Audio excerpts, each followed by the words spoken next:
Does the instruction from the Jerusalem Council in Acts chapter 15 give any indication that Gentiles would later on be required to observe the whole Torah? Part 1. In Acts chapter 15 verse 1 to 2, we read about the dispute between Paul and Barnabas and certain Jews from Judea. These Jews taught that Gentile Christians needed to be circumcised to be saved. The matter was brought to Jerusalem, where the apostles and elders determined that circumcision and full adherence to the Torah were not required for Gentile believers.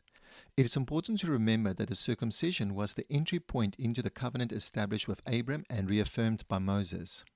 In Acts chapter 15, verse 19 to 20, the Jerusalem Council concluded that no greater burden should be placed on Gentile converts other than abstaining from things contaminated by idols, from sexual immorality, from meat of strangled animals, and from blood.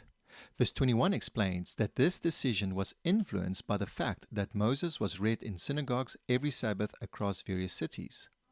Torah observers often focus on this verse 21 as a justification for why Gentile believers should be gradually adopt the entire Torah after conversion. They argue that the council decision only addressed how salvation is obtained, not what is required of believers after they have come to faith. This reasoning, however, can become circular, as most Torah observers also imply that post-conversion observance of the Torah affects one's ultimate salvation.